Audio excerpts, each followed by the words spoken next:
Hi everyone, welcome to शिनस। आज हम बात करने वाले हैं about how to do revision effectively, ताकि आप जो भी रिवाइज करो वो आपको लॉन्गर टाइम तक याद रहे, एंड ऑल्सो कैसे आप कॉन्सेप्ट्स को शॉर्टर टाइम में लर्न कर सकते हैं। This video is requested bye Subhashini Yadav. Thank you Subhashini for this video request. I hope ये वीडियो आपकी हेल्प करेगी एंड बाकी स्टूडेंट्स की भी हेल्प करेगी। Now let's jump into the video. So first thing first, आपको अपने लिए कंफर्टेबल स्टडी प्लेस फाइंड करना है। ये इतना भी कंफर्टेबल नहीं होना चाहिए ताकि आपको नींद आ जाए, जैसे कि आपके बेड पे आपको पढ़ाई नहीं करनी है। रादर आप टेबल और चेयर का कॉम्बो यूज कर सकते हो स्टडी के लिए, क्योंकि आपका जब स्पाइन स्ट्रेट होगा तो आपकी प्रोडक्टिविटी भी काफी ज्यादा इंक्रीज हो जाएगी। अगर आपके पास में ऐसा टेबल और चेयर कॉम्बो नहीं है तो आप एक स्टडी टेबल बाई कर सकते हो। ये बहुत ही इजीली आपको चीप प्राइस में मार्केट से मिल जाएगा। After that, you have to get rid of all the distractions. Turn off the TV. अगर बैकग्राउंड नॉइज आ रहा है, मतलब बाहर का आउटसाइड नॉइज ज़्यादा है, तो आप दूसरे रूम में जाके पढ़ाई करो। And also turn off notifications. Better आप अपना फ़ोन जो है स्विच ऑफ कर लो। अगर आप ऑनलाइन स्टडी कर रहे हो then you have to be really disciplined. Now coming to the revision part. Well, आपको वैसे तो रिविजन जो है जब आपका न्यू एकेडमिक सेशन बिगिन होता है तभी आपको स्टार्ट कर देना चाहिए, बट इट्स ओके अगर आपने नहीं किया है, आप नेक्स्ट सेशन से इस टिप को अप्लाई कर सकते हो। नाउ इससे पहले कि आप रिविजन स्टार्ट करो, you need to make a revision order. आपको रिविजन ऑर्डर बनाना है, ना कि टाइम टेबल। जो भी सब्जेक्ट्स आपको रिवाइज करने हैं, first you have to select that और उसको इस ऑर्डर में रखना है जिस ऑर्डर में आप उनको रिवाइज करने वाले हो। मैं आपको ये नहीं बोल रही कि आप एक पर्टिकुलर टाइम पे पर्टिकुलर सब्जेक्ट यूज करो जो आप पढ़ने वाले हो, बल्कि बस एक ऑर्डर बना लो कि किस ऑर्डर में रिवाइज करने वाले हो और हर सब्जेक्ट के लिए कितना टाइम देने वाले हो। ये आपको बस क्लियर करना है अपने रिविजन ऑर्डर में। जब आप ये ऑर्डर डिजाइन करोगे तो याद रखना कि जो आपके स्कोरिंग सब्जेक्ट्स हैं, कुछ ऐसे इजी सब्जेक्ट जिसमें आपकी पकड़ अच्छी है, आपका ग्रास्प अच्छा है, आपको ऑलरेडी कॉन्सेप्ट्स के बारे में पता है, तो आप उसको हर दो हार्ड सब्जेक्ट्स के बाद में रखना, ताकि आपका जो इंटरेस्ट है रिविजन में पूरे दिन बना रहे। जब आपका ऑर्डर तैयार हो जाए एंड यू नो कि आपको कौन से सब्जेक्ट से अपना रिविजन स्टार्ट करना है, तो सबसे पहले आपको उस सब्जेक्ट का मॉक टेस्ट लेना है। आप सब्जेक्ट वाइज टेस्ट ले सकते हो या फिर चैप्टर वाइज, जैसा आपको अच्छा लगे। मार्क्स की फिक्र नहीं करनी है कि कैसे मार्क्स आ रहे हैं, क्या आ रहे हैं। हमें सिर्फ इस बात पे फोकस करना है कि किस टाइप के क्वेश्चंस आ रहे हैं उस मॉक टेस्ट में, और बाद में जो रिजल्ट आएगा आपको वो एनालाइज करना है कि कौन से एरियाज में यू आर लैगिंग बिहाइंड, ताकि आप उन पे ज्यादा फोकस कर सको। तो सिर्फ आपको इस चीज पे फोकस करना है, मार्क्स पे आपको बिल्कुल भी ध्यान नहीं देना है, क्योंकि आपको कोई भी जज नहीं करने वाला उन मार्क्स के लिए। तो जस्ट बी ऑनेस्ट। टेस्ट लेने के बाद में आपको रिवीजन शुरू करना है, पर आप ये याद रखना कि रिवीजन अपने बुक से ना करो, बल्कि आप मिनिमल नोट्स का यूज करो। आपने नोट्स प्रिपेयर किया होगा स्टडी के दौरान, आपको उन नोट्स से रिवीजन करना है। जो मिनिमल नोट्स होते हैं वो एक कंप्लीट कॉपी नहीं होती आपके टेक्स्ट बुक की, रादर उसमें पूरा यूजफुल इन्फॉर्मेशन होता है जो आपको रिवीजन के लिए चाहिए। बाकी कुछ भी इधर उधर का इन्फॉर्मेशन नहीं होता है, जैसे कि वो कुछ ऑब्वियस थिंग्स जो आपको ऑलरेडी पता है। अगर आपने मिनिमल नोट्स तैयार नहीं किए हैं तो कोई बात नहीं, नेक्स्ट टाइम से आप ध्यान रखना। पर अगर आपके पास टाइम नहीं है इतना कि आप नोट्स तैयार कर सको,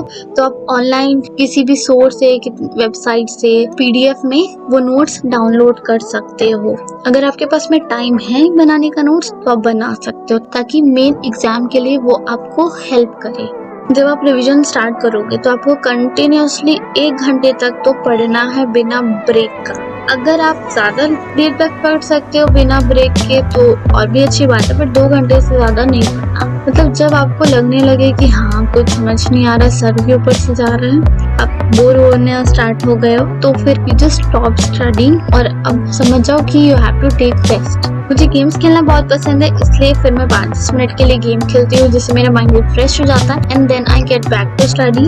अगर आप खाने के शौकीन हो या फिर जो भी आपको पसंद है, आप वो रेस्ट टाइम के दौरान वो कर सकते हो, बट रिमेम्बर कि आपका जो रेस्टिंग टाइम है वो 10 मिनट से ज्यादा एक्सीड नहीं होना चाहिए, no matter what.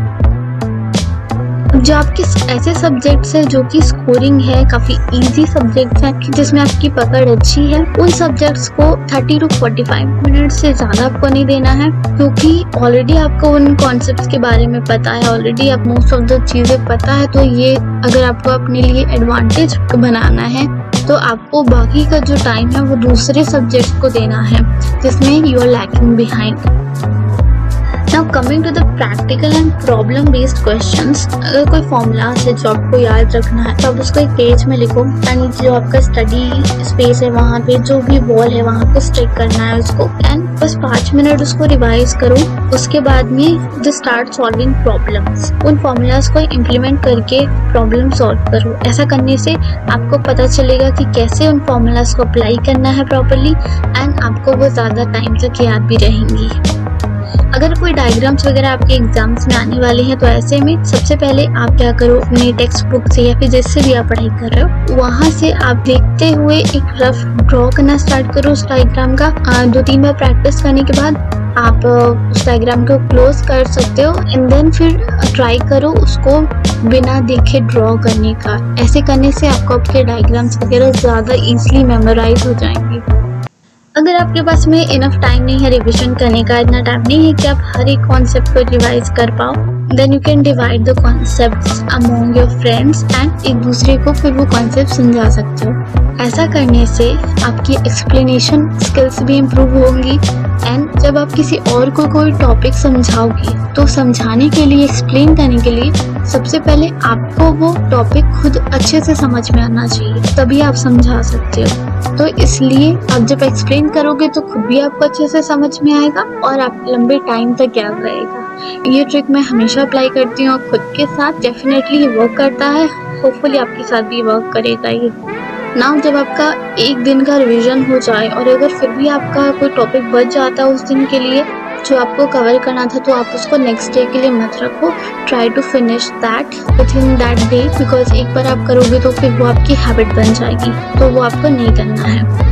Next day आप जब अपना रिवीजन स्टार्ट करोगे तो पहले जो 5 मिनट है आपको वो रिवाइज करना है जो कि आपने कल रिवाइज किया था। मतलब 5-10 मिनट से ज़्यादा नहीं टाइम स्पेंड करना है, बस क्विकली देखना है कि आपने क्या रिवाइज किया था कल। ऐसा करने से जब आप आगे का पढ़ते जाओगे तो आप पीछे का नहीं भूलोगे पुराना कॉन्सेप्ट्स। और फिर वीकेंड में यानी कि सैटरडे संडे को सबसे पहले आपको मॉक टेस्ट लेना है किसी अच्छे वेबसाइट से।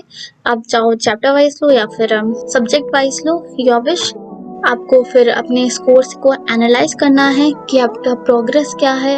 अगर कोई ऐसी एरियाज है जहाँ पे आप अभी भी लैग कर रहे हो तो आपको कॉन्सेप्ट्स क्लियर करने हैं। अगर आपको नहीं समझ में आ रहे वो कॉन्सेप्ट तो अपने फ्रेंड से पूछ सकते हो कि अगर किसी को समझ आए then they can explain you, नहीं तो फिर आपको यूट्यूब वीडियोस वगैरह प्रेफर कर सकते हो जिससे कि वो कॉन्सेप्ट आपको समझ में आए। देन आपने पूरे वीक जो रिवाइज किया है वो आपको फिर से रिवाइज करना है और उसके बाद में जब आपने होल वीक का पूरा रिवीजन कर लिया है अच्छे से then you should solve previous year question papers. Minimum 2 question paper solve करो ताकि यू कैन नो कि कैसे क्वेश्चंस आने वाले हैं, कैसे आपको प्रिपेयर करना है, कैसी स्ट्रैटेजी प्लान करनी है।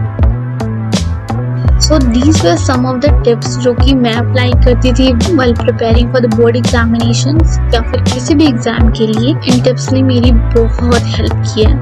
So I hope ये टिप्स आपकी भी हेल्प करे to score better marks, good marks and I wish you all the best for your future. Thank you so much. अगर इस वीडियो ने आपकी किसी भी तरीके से हेल्प किया then please like the video and also अगर आपकी कोई वीडियो रिक्वेस्ट है या जो भी थॉट्स है आप मुझे कमेंट सेक्शन में बता सकते हो and also share this video with your friends जिनको इन टिप्स की ज़रूरत है। If you want to see more such videos on lifestyle, personal growth and of course studies then consider subscribing. Thank you so much. I'll see you in my next video. Bye.